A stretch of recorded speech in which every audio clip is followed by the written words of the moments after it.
when Jess died. With the kids. It's like 2 weeks for John and like a week for Sam. Yeah. Before they left. It's still not enough time. It's not, no. Also, John's going around talking about monsters to anyone who will listen, so like people definitely think he's gone crazy.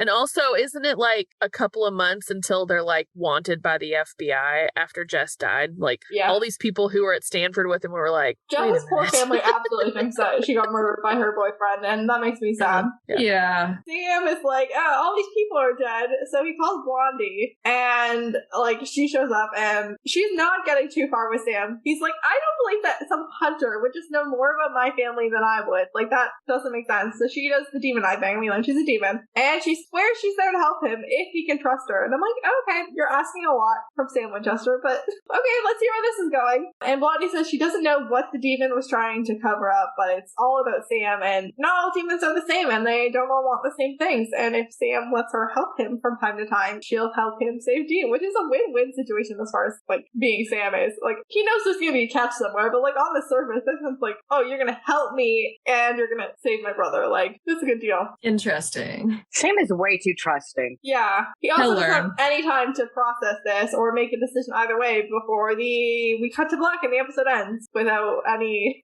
further information or thought on that. And we'll be back with that next week. Yeah, I'm assuming that I haven't watched the next episode in like so long, so I'm assuming that we'll pick up with more information on that. I remember being so excited at this reveal just because I was really, really getting into the whole mythology that the show was creating around, demons and all this other stuff. And then there being a separate class of demons that were working against, like, maybe against Lucifer or demons or the other demons. I just like the fact that there's like this little weird political factions within the demon kind. It was really interesting to me. We've only met demons who have been like either like completely independent, like the like plane crash causing demon, or like Meg and like whatever the like all the other demons that we've really met have been like working for Azazel. Like they've all been like working together. I think any show or piece of media that like initially convinces you that there's this one group of people who are all evil and then goes back and adds some like diversity and more motivations and different individuals with different stories. I think that's always a very good decision, and it's always a really interesting decision. That's why y'all should listen to my Lord of the Rings podcast, Not All Orcs. Sorry, I didn't mean to hurt you. That was a very good ad, by the way. It was so well done.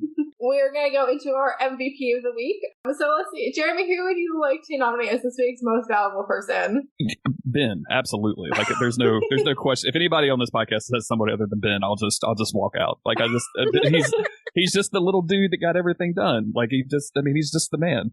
He asked his mom to get a bouncy castle just because he wanted some chicks to come over. Like, he's just a little man. It's just so cute. Pretty baller, babe. Hey, Katie, how about you? No, definitely Ben. He's putting up with mom's dirtbag ex one night stand, saving kids. It's the Ben Braden business. That's so cute. And JJ, how about you? It's Ben.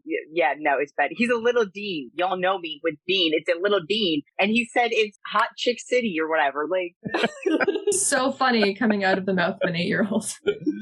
And Meredith, how about you? I was also gonna say Ben. I mean, like he does a lot, and he doesn't do as much as the Winchesters, but he does so much for an 8-year-old who has no experience with monsters, and he's so brave, and I love him. He just really was like, okay, let's do it. Like, he didn't question it. He just did it, because he was saving people. He's a Winchester. Absolutely. I'm also gonna give it to Ben.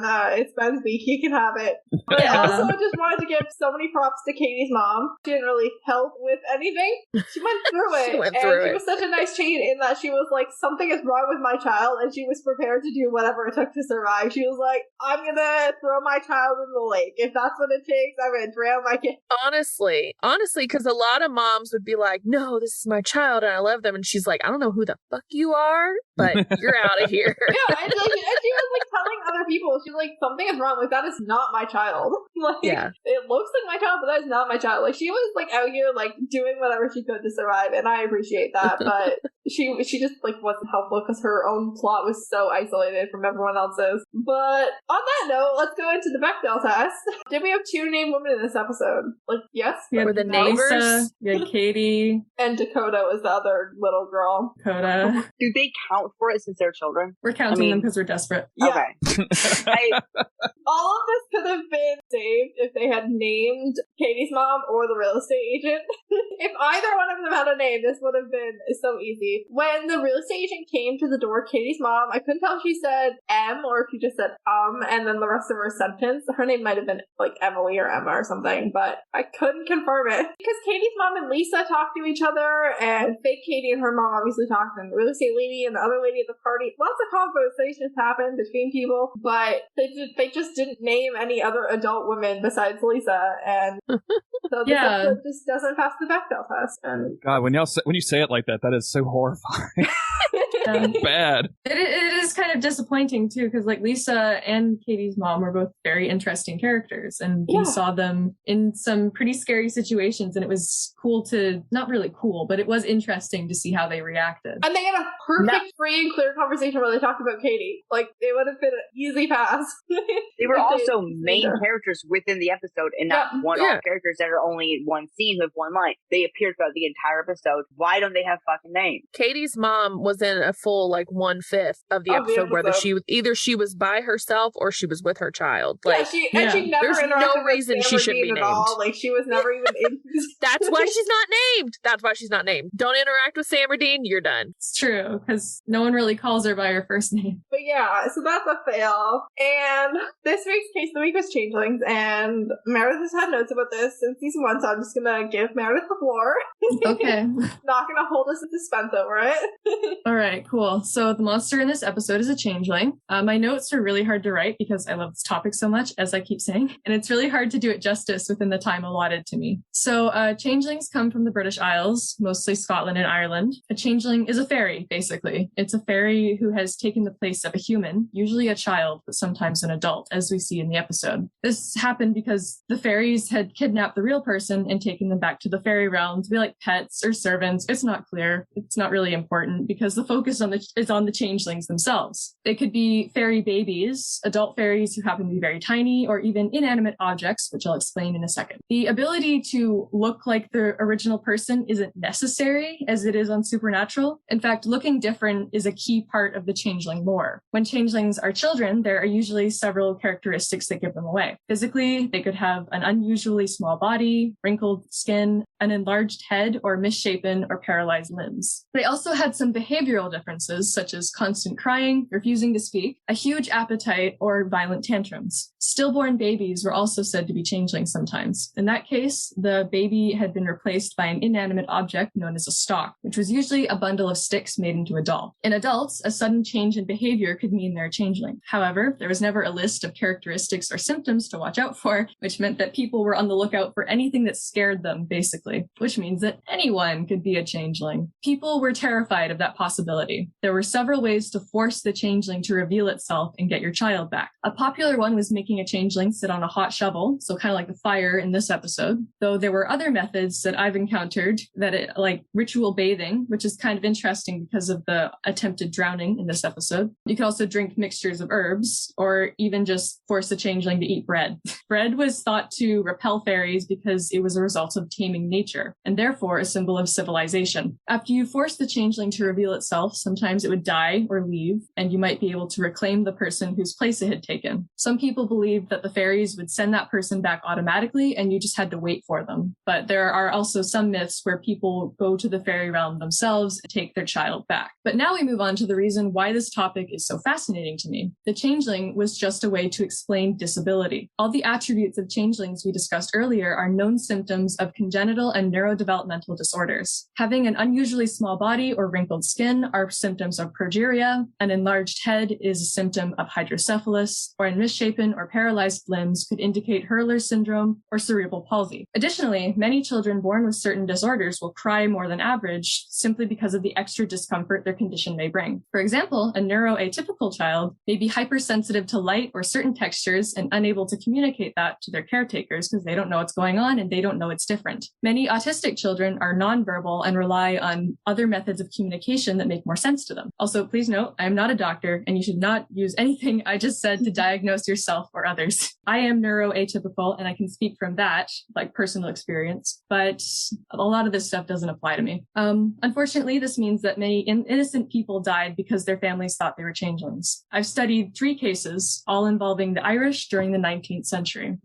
I should add a trigger warning for the deaths of 2 young children and 1 adult woman. I won't go into too much detail, but these cases are pretty sad. So we start with Michael Leahy. He was a 4-year-old boy with paralyzed limbs. His grandmother thought he was a changeling and hired a woman named Anne Roche to perform a ritual bathing. Michael ended up drowning, and Roche was not convicted of murder because she was absolutely convinced that the boy she'd killed had been a changeling, and for some reason the court listened to her. Because that's how it works. Yeah, like they didn't really agree that the kid was a changeling, but... So, like, you believe it too much to be responsible for it. Yeah, like, they didn't agree that she had knowingly committed murder. So, we also have Mary Nell. She was a young mother who feared her child was a changeling and ended up killing them. The child's name and gender were not specified in the article I read, because the article was about Mary Nell. This case is interesting because it took place in New York, and Nell's husband and all the newspapers basically said that she was crazy, so she didn't get off. The last one is the most detailed because it was so sensationalized in the media at the time. So Bridget Cleary was a young woman in Ireland during the 1890s. She was married to a man named Michael Cleary, and they lived in the countryside, both working to provide for themselves. One day, however, it's not clear, and there are many reasons that have been discussed, but none confirmed. Michael Cleary decided that Bridget was a changeling. He ended up involving their family and friends who, as a group, tortured and killed her. Afterwards, Michael went to a nearby fairy fort, which was just a colloquial name for some nearby ruins, and he went there to wait for his wife, whom he believed that the fairies would return now that the changeling was dead. As you can imagine, Bridget never returned, and Michael was convicted of murder. There were actually a lot of things I wanted to discuss here, like changelings and fictions, and the similarities between changelings and witches, but I'm going to conclude by saying that I don't think folklore is the problem here. Before we start patting ourselves on the back and saying how far we've come now that we're in the modern age, I just want to remind everyone that the fear of difference and disability is still an issue today. How many people do we know who think that autism is a tragedy or push disabled people to perform tasks they shouldn't? We've gotten better where disability is concerned, but please remember that Bridget Cleary died in 1895. That's when Sherlock Holmes was popular. We knew about germs. We have photos of the Clearys. That is very recent. We as a society have not outgrown the fear that affected Anne Roche, Mary Nell, and Michael Cleary, and we need to remember that and do better. That was excellent. Thank you. That was really, really, really good. I didn't know any of that, so that was all fascinating to me. Thank you. I had to do an essay on changelings for my history of disability class, so I just used all my research from that. Perfect. We love when you can just like do the research once and get 2 things out of it. I would like to note that the idea of changelings is still something that happens today. It is still widely talked about. It just has a different name. And no longer is it creatures and, like fairies. It's now aliens. The myth of there's something wrong with my child, this is not my child, has turned into, but it's really disability is turned into this is a star child and it's actually an alien. This is a thing. That's very interesting. I didn't know about that. You see people saying I think it's called star child or something like that. And it's that their child is alien or a new type of human, the next step of evolution. And if you look through the list of traits, it's autism. It is 100% autism. It's still around. So do you know how the children in these cases are usually treated? Is it a good thing or a bad thing? I think it really depends on your parenting views. Fair enough. Because a lot of it is very new age, the whole crystal look, even going as far as you see it more in anti-vax communities and stuff like that are really into spiritualism. There's also a medical condition called Capgras syndrome, and if you get it, you just come down with this delusion that your loved one has been replaced with an imposter. That's the medical term for this. Interesting. It it can also happen with like trauma and stuff that, you know? Yeah. I personally dealt with it. So TW here, a near-death experience. A couple years ago, my husband had a very, very, very near-death experience, and his experience of what had happened, he believes that he died. The experience of what happened after when he came back has basically changed it snapped something. And there was about a year where he wasn't sure if I was real, if he was real, if what was going on. So trauma can do it too. Yeah, absolutely. Yeah. I think with things like changelings and just related issues, there are hundreds of contributing causes and sadly a few different very tragic results. I'm very glad to live in an age where like my parents didn't try to kill me or like put me in an asylum because I was a little weirdo. Like exactly. I was a kid with autism and like I got to like have a normal life, and I'm just thankful for the age I live in. Yeah, exactly. Fun fact, actually, my dad has ADHD and Asperger's syndrome, which is like autism basically. Yeah. And he was born in the early 60s. And we live in Ontario, and I found out in one of my university classes that Alberta